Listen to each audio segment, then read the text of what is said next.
नमस्कार, FM news देख रहे हैं आप। मैं हूं आपके साथ प्रतीक्षा चहल। यूपी की खबरों में सबसे पहली बात आज यूपी की सबसे बड़ी खबर की, जहां यूपी में भारतीय जनता पार्टी ने मिशन 2024 की तैयारियों को और भी तेज कर दिया है। बीजेपी राष्ट्रीय अध्यक्ष जेपी नड्डा की तरफ से 20 जनवरी को गाजीपुर से लोकसभा चुनाव 2024 का शंखनाद हो चुका है और 22 जनवरी यानी कि आज प्रदेश की राजधानी में लखनऊ में यूपी बीजेपी प्रदेश कार्य समिति की बैठक होगी। इस बैठक में मुख्यमंत्री योगी आदित्यनाथ अध्यक्षता करेंगे। बैठक में प्रदेश भर के 700 पदाधिकारी जो है उनको आमंत्रित किया गया है। बीजेपी प्रदेश कार्य समिति बैठक पर प्रदेश अध्यक्ष भूपेंद्र चौधरी ने कहा कि बैठक में आगामी कार्य योजना को पटल पर रखा जाएगा। पहले के संगठनात्मक कार्यों पर भी चर्चा की जाएगी। चौधरी ने आगे कहा कि केंद्र से 26 जनवरी तक सभी राज्यों में कार्य समिति का कार्य पूरा होना है। आगामी 5 फरवरी तक जिला कार्य समिति का काम पूरा होना है। इसके बाद 12 फरवरी तक मंडल कार्य समिति को पूरा काम करना है। आपको बता दें कि लगातार पार्टी को और मजबूत करने के लिए, ताकि और अच्छे से जो आने वाले चुनाव हैं उनमें रिजल्ट बीजेपी का रहे, उसको लेकर काम किया जा रहा है। बीजेपी का मिशन 2024 जिसको लेकर काम अब बीजेपी लगातार कर रही है। गाजीपुर से इसकी शंखनाद जेपी नड्डा की तरफ से भरी गई। तो वहीं आज बीजेपी कार्य समिति की बैठक है, लखनऊ में बैठक हो रही है। बैठक की अध्यक्षता मुख्यमंत्री योगी आदित्यनाथ करेंगे और ऐसे में बहुत सारे मुद्दों को लेकर यहां पर चर्चा होगी। जहां आगामी लोकसभा चुनाव को लेकर चर्चा होगी, तो उसके अलावा यहां पर निकाय चुनाव को लेकर चर्चा होगी। साथ ही साथ संगठनात्मक जो काम है उनको लेकर भी चर्चा की जाएगी। जो संगठनात्मक ढांचा है उसको किस तरीके से मजबूत किया जा सकता है, इस बैठक में ये तमाम तरीके की चर्चा आज होने वाली है। आपको बता दें कि बहुत खास ये बैठक इसलिए रहेगी क्योंकि जिस तरीके से लोकसभा चुनाव को लेकर बीजेपी ने मिशन 2024 को लेकर अभी से काम करना शुरू कर दिया है और इस बीच में आज ये बैठक हो रही है। बीजेपी कार्य समिति की बैठक आयोजित की जा रही है। इस बैठक में मुख्यमंत्री योगी आदित्यनाथ बैठक की अध्यक्षता करेंगे। 700 से ज्यादा जो पदाधिकारी हैं उनको बुलाया गया है और आपको बता दें कि इस बैठक में कई अहम मुद्दों को लेकर चर्चा भी की जाएगी। थोड़ी देर में ये बैठक शुरू हो जाएगी। ये तमाम तरीके की अपडेट आपको इससे जुड़ी हुई बता रहे हैं।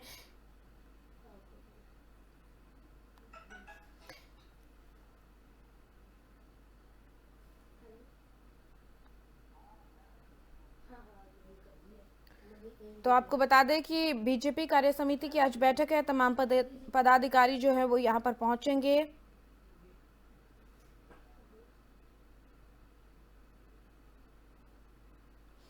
कुछ ही देर में बैठक शुरू भी होगी। यूपी बीजेपी की ये बैठक है, काफी खास ये बैठक, ये कहा जा सकता है कि आज का दिन बहुत खास बीजेपी की इस बैठक के लिए रहने वाला है। बीजेपी प्रदेश अध्यक्ष भूपेंद्र चौधरी की तरफ से कहा गया कि बैठक में आगामी कार्य योजना को लेकर जो है पटल पर रखा जाएगा। तमाम तरीके की रणनीति तय की जाएगी। पहले के संगठनात्मक जो कार्य है उनकी समीक्षा भी यहाँ पर होगी। 700 पदाधिकारी इस बैठक में शामिल होंगे। आपको बता दें कि यूपी में बीजेपी ने लोकसभा चुनाव की तैयारियों को तेज कर दिया है। 20 जनवरी को बीजेपी के राष्ट्रीय अध्यक्ष ने गाजीपुर से इसका शंखनाद किया, तो वहीं 22 जनवरी यानी कि आज लखनऊ में यूपी बीजेपी कार्य समिति की बैठक होनी है। इसमें बीजेपी के मिशन 2024 को आगे बढ़ाया जाएगा। इस बैठक में सीएम योगी आदित्यनाथ अध्यक्षता करेंगे। बैठक में प्रदेश भर के 700 पदाधिकारी जो है उनको बुलाया गया है। आपको बता दें कि बीजेपी प्रदेश कार्य समिति बैठक को लेकर बीजेपी प्रदेश अध्यक्ष भूपेंद्र चौधरी ने कहा कि बैठक में आगामी कार्य योजना को पटल पर रखा जाएगा और पहले के संगठनात्मक जो काम है उनको लेकर चर्चा भी की जाएगी। तो इसी खबर पर ज्यादा जानकारी के लिए हमारे संवाददाता अविरल का रुख करेंगे। अविरल, बहुत खास ये बैठक रहने वाली है क्योंकि बीजेपी की तरफ से मिशन 2024 के लिए शंखनाद फूंक दी गई है और ऐसे में अब जो है ये जो बैठक है इसमें संगठनात्मक कार्यों के साथ साथ मिशन 2024 को लेकर भी चर्चा। क्या कुछ और अपडेट अविरल, आवाज मिल पा रही है आपको मेरी?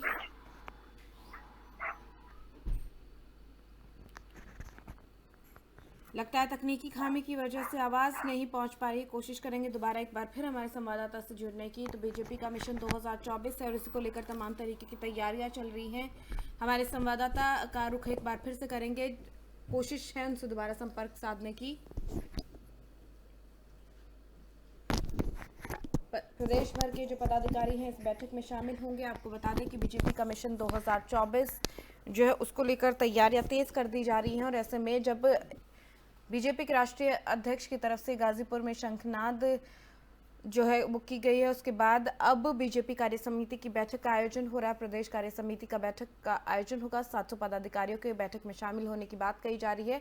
थोड़ी देर में ये बैठक शुरू हो सकती है। आपको बता दें कि तमाम जो आगामी चुनाव है उसको लेकर चर्चा तो होगी ही, उसके अलावा संगठनात्मक जो भी काम अभी तक हुए हैं उनको लेकर भी चर्चा की जाएगी, समीक्षा की जाएगी और आगे की रणनीति को तय किया जाएगा। सभी कामों को जो यहाँ पर पटल पर रखा जाएगा ताकि जो काम है उन पर समीक्षा की जा सके, ये जाना जा सके कि किस तरीके से अभी तक काम हुआ है, जो पार्टी का संगठनात्मक ढांचा है वो कितना मजबूत है और आगे क्या कुछ और करने की जरूरत है इसको और मजबूत करने के लिए।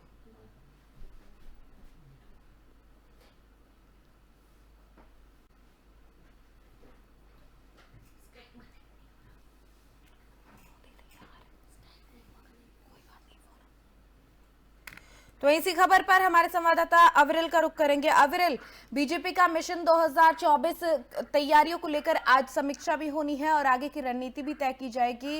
इस बैठक में क्या कुछ और अपडेट मिल पा रही है?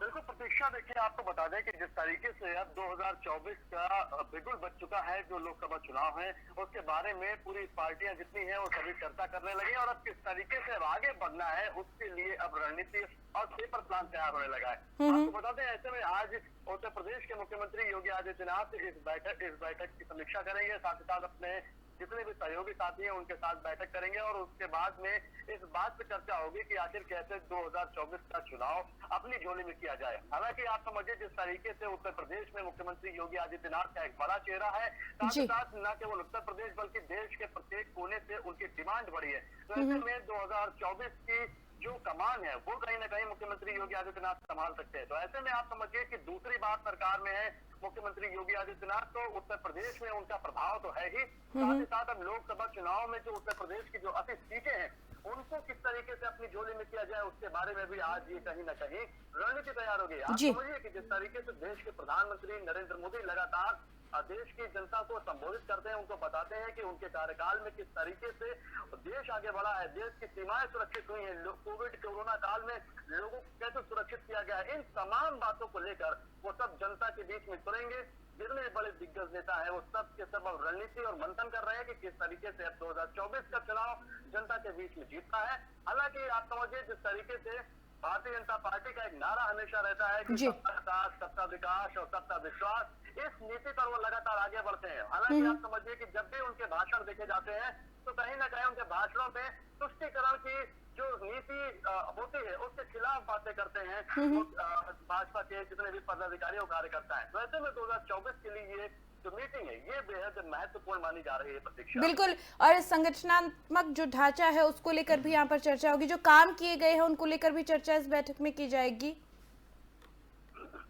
बिल्कुल प्रतीक्षा, देखिए आपको बता दें जिस तरीके से आप समझिए कि अब राम मंदिर का निर्माण हो रहा है, भारतीय जनता पार्टी के मैनिफेस्टो में राम मंदिर का निर्माण की बात सीधे तौर पर कही जाती है। उसके बाद में सीधे तौर पर देखिए आतंकवाद के खिलाफ में भारतीय जनता पार्टी का जो रुख रहता है उसके बारे में बात करते हुए नजर आएंगे। साथ ही साथ देश में कोविड काल के दौरान में राशन जो बांटा गया है उसके बारे में बात की जाएगी, लोगों को आवास दिए गए उसके बारे में बात की जाएगी, किसान सम्मान निधि, यानी कि केंद्र द्वारा चलाई गई जितनी भी योजनाएं हैं जिससे जनता लाभान्वित हुई है उन सब बातों को सीधे तौर पर बताया जाएगा। वहीं विश्व के पटल पर कितना ज्यादा भारत मजबूत हुआ है, उसकी सीमाएं कितनी मजबूत हुई है, इनसे बातचीत होगी। वहीं आप समझिए जब विपक्ष की अगर बात करें तो विपक्ष लगातार भारतीय जनता पार्टी को इन सब मुद्दों पर घेरता रहा है, महंगाई, बेरोजगारी, कानून व्यवस्था जैसे तमाम जो मुद्दे हैं उस पर घेरता हुआ नजर आता है। लेकिन 2024 के जो चुनाव है वो कहीं ना कहीं अब मुद्दों पर ही लड़े जाएंगे और अब आप समझिए कि लगातार विपक्ष के सामने बड़ी चुनौती है, क्योंकि जिस तरीके से देश के प्रधानमंत्री लगातार प्रधानमंत्री की कुर्सी पर बने हुए हैं और देश की जनता ने उन्हें आशीर्वाद दिया है, तो ऐसे में विपक्ष किस तरीके से उनको जो है डिफीट देगा, कैसे हराएगा, ये उनकी अपनी रणनीति होगी। लेकिन फिलहाल आज मुख्यमंत्री योगी आदित्यनाथ 2024 के चुनावों को लेकर कहीं ना कहीं चर्चा करते हुए नजर आएंगे और इसमें महत्वपूर्ण महत्वपूर्ण लोग भी शामिल होते हुए नजर बिल्कुल। आएंगे। अविरल, कब तक बैठक शुरू होगी? क्योंकि जो खबरें निकलकर सामने आ रही है तो ये अंदाजा लगाया जा रहा है कि थोड़ी देर में बैठक शुरू हो सकती है।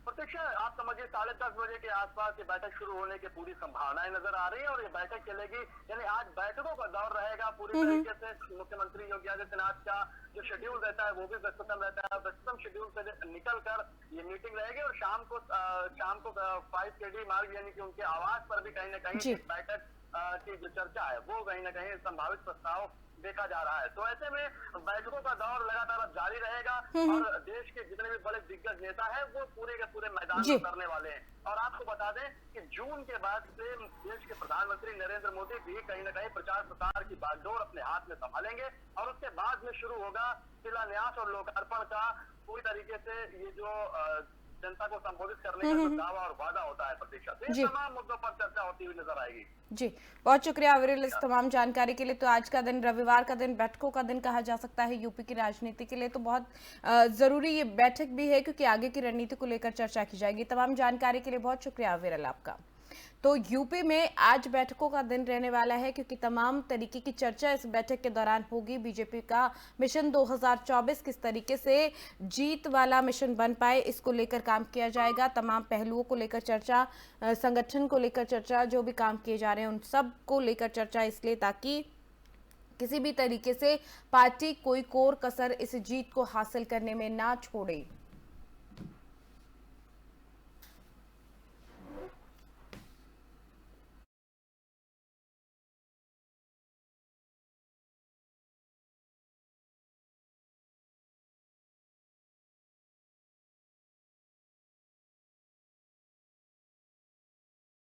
उत्तर प्रदेश की राजधानी लखनऊ में एयरपोर्ट को बम से उड़ाने की धमकी मिली। पुलिस ने इस मामले में एक संदिग्ध को हिरासत में लिया है। पूछताछ और जांच के दौरान पता चला कि ये पकड़ा गया संदिग्ध मानसिक रूप से बीमार है। पुलिस ने हाई अलर्ट घोषित कर दिया है। सड़क से लेकर सार्वजनिक स्थानों तक चेकिंग शुरू कर दी गई है। पुलिस के मुताबिक एयरपोर्ट को बम से उड़ाने की धमकी पुलिस के एकीकृत कंट्रोल रूम यूपी 112 पर आई थी। सूचना के बाद पुलिस ने इलेक्ट्रॉनिक सर्वेलेंस के जरिए कॉल करने वाले व्यक्ति को ट्रेस किया तो उसका नंबर जो है वो लखनऊ में ही पाया गया। इसके बाद पुलिस ने उसे मौके पर ही दबोच लिया। इससे पहले शनिवार को नई दिल्ली रेलवे स्टेशन पर बम होने की धमकी जो है सूचना मिली थी। ये सूचना शाम 4:15 पर मिली थी। इसके बाद हड़कंप मचा। कॉल करने वाले ने रेलवे को ट्रेन का संचालन 15 मिनट की देरी से करने को कहा था। छानबीन कराई गई तो पता चला कि सूचना झूठी थी और एयरपोर्ट पर भी उड़ाने की धमकी मिली है। लखनऊ में इससे पहले दिल्ली में ऐसा हुआ और अब लखनऊ में एयरपोर्ट को उड़ाने की धमकी दी गई। यूपी 112 पर यह धमकी मिली जिसके बाद तुरंत एक्शन लेते हुए संदिग्ध की तलाश की गई। संदिग्ध व्यक्ति जो है वो उसको हिरासत में ले लिया गया। हालांकि ये कहा जा रहा है कि वो मानसिक रूप से विक्षिप्त है और ऐसे में पुलिस की तरफ से उसे हिरासत में लेकर आगे की पूछताछ करने की बात तो कही गई है और तमाम तरीके से इस पर जानकारी जुटाने की कोशिश भी पुलिस कर रही है कि यूपी 112 पर यह धमकी मिली थी। एयरपोर्ट को उड़ाने की यह धमकी दी गई थी। हिरासत में संदिग्ध को ले लिया गया है जिससे जानकारी पूछताछ की जा रही है। हालांकि ये बताया जा रहा है कि मानसिक रूप से विक्षिप्त ये जो आरोपी है। वहीं इसी खबर पर ज्यादा जानकारी के लिए अविरल हमारे संवाददाता हमारे साथ यहाँ पर जुड़ गए, उनका रुख करेंगे। अविरल, ये संदिग्ध को हिरासत में ले लिया गया है। एयरपोर्ट को उड़ाने की जो धमकी मिली थी, क्या कुछ और अपडेट कुछ निकलकर सामने आया अभी तक इसमें?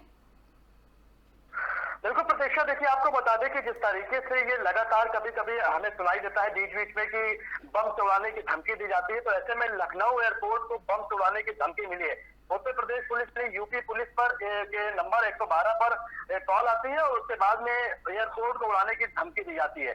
हालांकि अब आप ये समझिए कि इसके बाद में पुलिस तुरंत हरकत में आती है और उसने सर्विलांस के जरिए ये ढूंढने का प्रयास किया कि आखिर ये युवक कौन है और किस तरीके की ये घटना है और उनको तुरंत हिरासत लिया गया। उस लड़के को तुरंत हिरासत में लिया गया। हालांकि अभी किसी तरीके का कोई खुलासा नहीं हो सका है, लेकिन फिलहाल उसको पकड़ा गया है और जिस तरीके से लगातार ये बम से उड़ाने की जो धमकी दी जाती है प्रतीक्षा, तो उसमें पुलिस ने तुरंत कार्रवाई करते हुए उसको गिरफ्तार किया। हालांकि अभी किसी तरीके की कोई खास और डिटेल निकल के सामने नहीं आई, लेकिन फिलहाल जल्द ही पुलिस इस चीज का खुलासा करेगी कि आखिर ये व्यक्ति कौन है और कहाँ से है, इसके मन में ऐसी क्या बात है। लेकिन अभी शुरुआती संकेतों में फिलहाल वो मानसिक रूप से कुछ बीमार बताया जा रहा है। हालांकि जब भी कभी कोई युवक पकड़ा बोला जाता है, इसके पीछे आप समझिए कि मानसिक रूप से बीमार वो अपने आप को पहले ही दिखाता है। लेकिन ये पूरी घटना का खुलासा जब ये पुलिस करेगी अपनी प्रेस कॉन्फ्रेंस में, तो बताएगी कि आखिर इसके पीछे क्या राज है और क्या वास्तव में ये बम चलाने की धमकी के पीछे कोई इसकी गहरी साजिश है या फिर मानसिक रूप से विक्षिप्त ही व्यक्ति है। जी, प्रतीक्षा, बहुत शुक्रिया विरल इस तमाम जानकारी के लिए।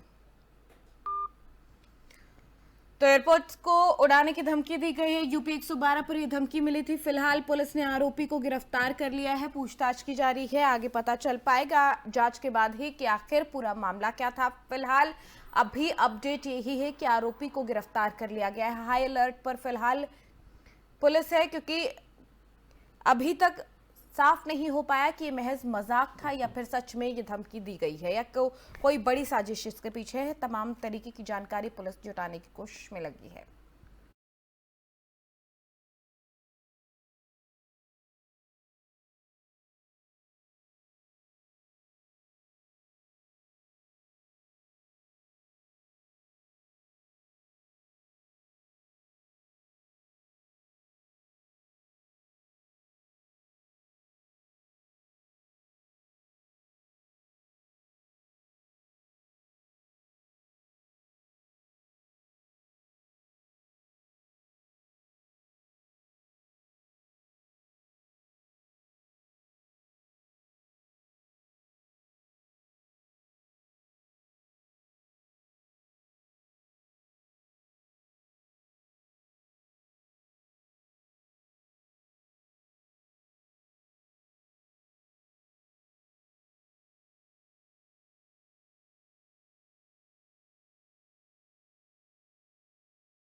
चलिए अगली खबर का रुख करेंगे। अगर बोर्ड के एग्जाम में नकल की गई तो बड़ी कार्रवाई की जाएगी। नकल करते पकड़े जाने पर एनएसए लगाया जाएगा।